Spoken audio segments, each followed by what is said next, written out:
Notre arbre généalogique du Pléistocène ne se limite en aucun cas à nous seuls, aux Néandertaliens et aux Dénisoviens. Tout au long de l'époque emblématique du Cénozoïque, le genre Homo expérimentait des méthodes évolutives similaires à celles de n'importe quelle famille d'animaux sauvages. Il y a environ 146 000 ans, une espèce humaine est apparue dans les archives fossiles à Arban, une ville située dans la plaine du nord-est de la Chine, dans la province du Heilongjiang. Il s'agissait des restes d'un membre jusque-là inconnu de notre genre, et qui était de plus extrêmement proche de notre espèce. Cet humain primitif a prospéré au Pléistocène moyen en Chine, et en raison de sa proximité avec la région de Longjiang, également connue en anglais sous le nom de Dragon River, cette espèce a été nommée Homolonghi, l'homme-dragon. Dans la vidéo d'aujourd'hui, nous allons examiner tous les aspects de la vie de cette espèce. Nous allons explorer tout, de son apparence à son mode de vie, ainsi que la façon dont il a été initialement porté à l'attention de la science. Rejoignez-nous alors que nous remontons le temps pour rencontrer l'homme-dragon, l'un de nos plus proches et mystérieux parents.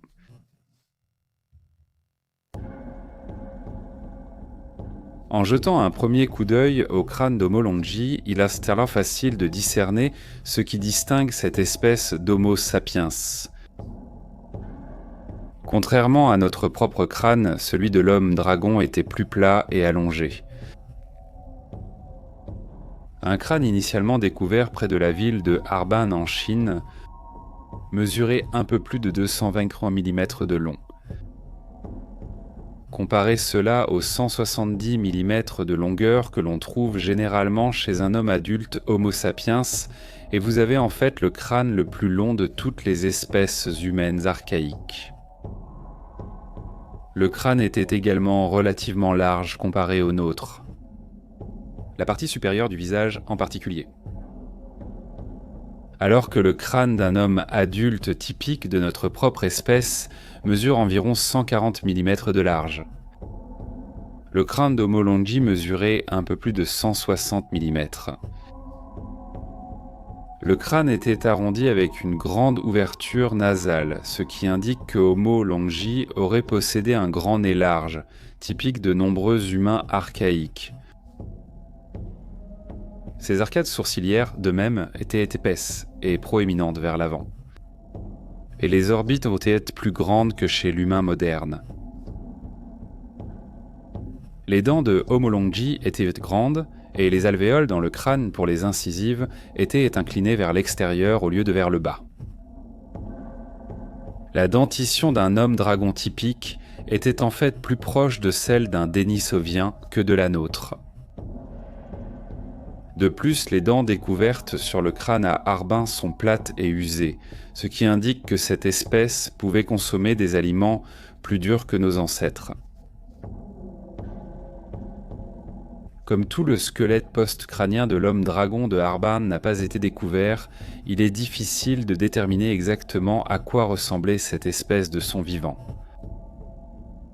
Étant donné que cette espèce était similaire en proportion aux Dénisoviens à certains endroits, il laissait possible que les deux espèces se ressemblèrent. En fait, lorsque Homolonghi a été initialement décrit, les paléoanthropologues ont proposé que les deux espèces pouvaient être une seule et même. Ces mêmes paléoanthropologues ont envisagé le fait que Homolonghi pourrait en réalité avoir été un parent plus proche de Homo sapiens que les Néandertaliens. Mais si Homolonghi est un Dénisovien, cela pourrait ne pas être le cas. Les preuves acides désoxyribonucléiques suggèrent que les Dénisoviens sont plus étroitement liés aux Néandertaliens qu'à nous.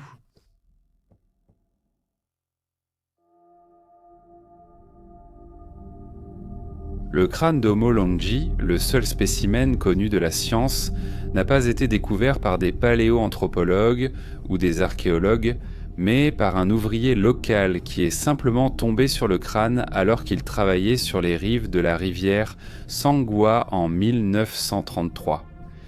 Il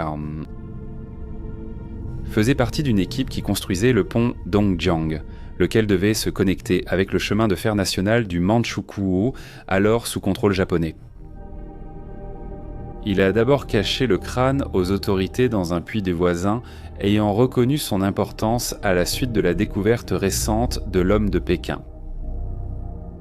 Lorsque les forces japonaises ont été chassées de la région après l'invasion soviétique, l'ouvrier a gardé le silence sur ses travaux pour le gouvernement japonais et n'a donc pas pu signaler qu'il savait quoi que ce soit au sujet du crâne.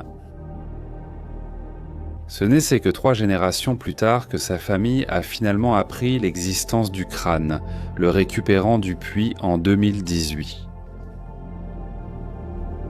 Ils l'ont apporté au scientifique Ji Jiang, qui les a convaincus de faire don du crâne à la Géo-Université du Hebei.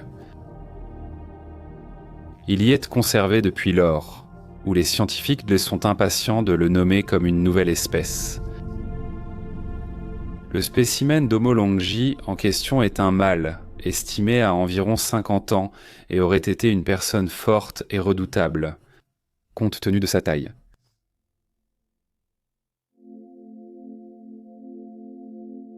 Un élément clé que l'on peut discerner à propos d'Homolongji, à partir du seul crâne connu par la science, est le fait qu'il était probablement très intelligent, au moins à un niveau similaire à celui d'un néandertalien ou d'un dénisovien. Le volume cérébral de cette espèce dépassait 1400 cm3, ce qui n'est pas très éloigné de celui d'un humain moderne. En fait, le cerveau d'Homolongji était énorme comparé à celui des autres espèces humaines anciennes, et la zone du crâne qui aurait contenu le lobe frontal du cerveau est bien plus développée que la même zone chez les néandertaliens. Bien que les restes présentent encore certaines caractéristiques archaïques, comme plusieurs parties faiblement développées du crâne associées au cerveau. Il est possible qu'Homolongji ait été peut-être l'espèce humaine éteinte la plus intelligente à avoir évolué. Il y a également des raisons de croire que, comme les néandertaliens, Homolongji menait peut-être un mode de vie dangereux. La partie pariétale gauche du crâne est parsemée de diverses marques et indentations, ce qui pourrait indiquer que cet individu a subi une blessure de longue durée, mais une blessure guérie avec le temps. Le crâne connu ne présente également aucune preuve que la deuxième molaire supérieure gauche ait rencontré la troisième molaire et il y avait un grand espace entre les deux dents.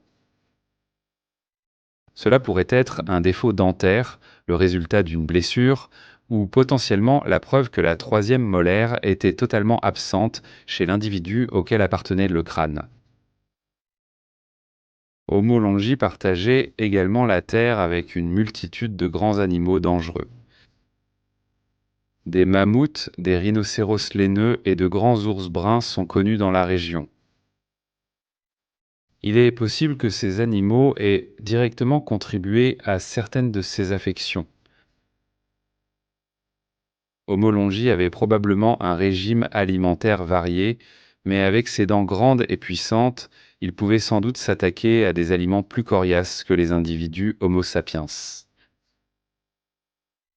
Au milieu du paysage errant des troupeaux de cerfs, de chevaux et d'antilopes, qui auraient figuré au menu des premiers groupes familiaux d'Homolongji, ainsi que des fruits, des noix et d'autres matières végétales qui prospéraient dans leur environnement de steppe. En raison du fait qu'aucun outil n'a été découvert pouvant être attribué à Homolongji, il est difficile de déterminer exactement comment cette espèce vivait et quel type de technologie était à sa disposition. Nous pouvons supposer que les outils utilisés par Homolongji étaient peut-être similaires à ceux des Denisoviens vivant dans des régions similaires, à savoir des éclats de pierre, des outils de coupe et des grattoirs. Cependant, en raison de la taille du cerveau de l'homme dragon, il est possible que ces outils étaient même légèrement plus avancés. Homo longis s'abritait probablement dans des grottes, sur les flancs des collines et des montagnes de l'ancienne steppe chinoise, où il vivait vraisemblablement en groupes familiaux ou en petites troupes.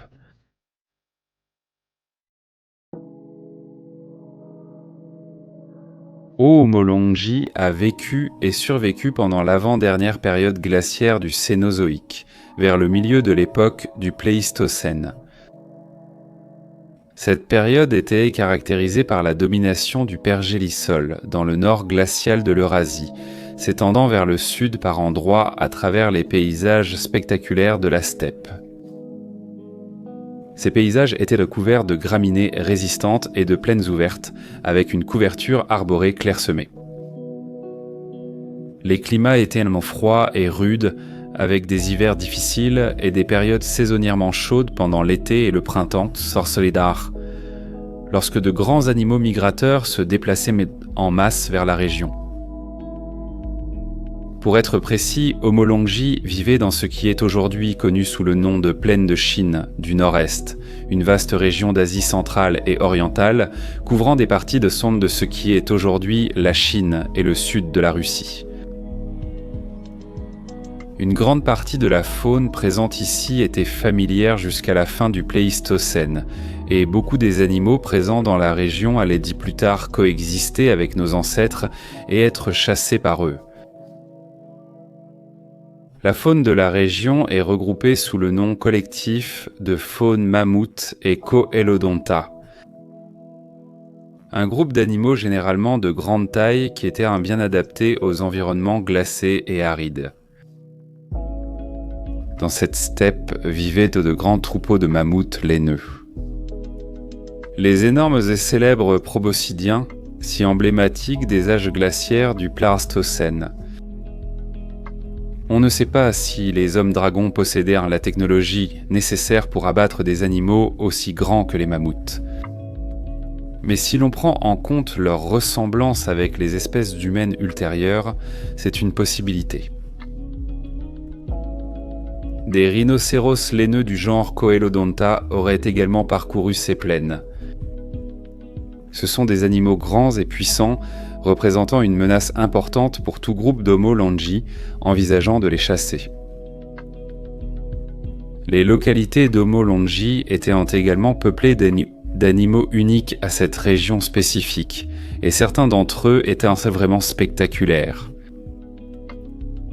Parmi eux se trouvait Cynomegacéris, ou Docianus, une espèce de cerf géant chinois. La taille massive de ces animaux était assortie à la taille massive de leur bois. D'énormes structures en forme de plaques s'épanouissaient à l'arrière de la tête des mâles, créant un spectacle impressionnant pour les femelles et les rivaux. Il ne fait guère de doute que certains de ces cerfs géants ont trouvé la mort aux mains de nos premiers ancêtres. D'anciens buffles, comme Babalus wanzi-jagai, habitaient également la région. C'étaient de grands herbivores puissants, dotés de cornes acérées, orientés vers l'arrière. De nombreux animaux actuels peuplaient aussi la région. L'élan parmi d'autres espèces de cervidés aurait vécu aux côtés des ours bruns, des loups et des espèces de chevaux sauvages, comme le cheval de Przewalski, un animal qui a récemment été sauvé de l'extinction la plus extrême. Aux côtés de ces animaux prospérait une multitude d'oiseaux, de poissons, d'invertébrés, ainsi que certains amphibiens et reptiles dont beaucoup étaient essentiels pour nos premiers parents hommes-dragons. Les œufs d'oiseaux auraient été consommés, tout comme de nombreux poissons des rivières et des lacs qui traversaient la vaste steppe ouverte.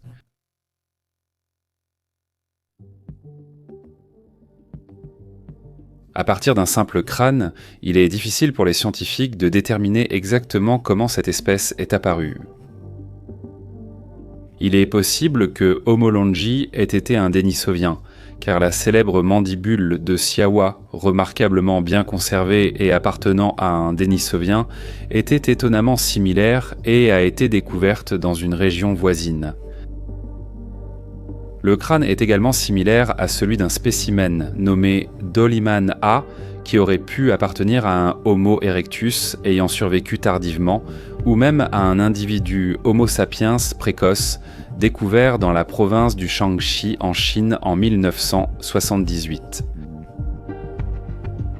Comme ces restes sont tous si similaires, il est difficile pour les scientifiques de déterminer si Homo longi était une espèce distincte ou si le crâne de Harbin représente des éléments manquants d'une espèce déjà nommée et décrite auparavant. Si toutes ces espèces étaient les mêmes, alors Homo longi deviendrait une espèce obsolète. À la place, le nom Homo dolensis serait attribué à ces premiers humains. Le nom qui avait été initialement donné à l'homme de Dolly. Cependant, le débat reste ouvert et il demeure possible que chacun d'eux soit une espèce distincte. Avec seulement un crâne comme référence, la taxonomie peut être un véritable champ de mines.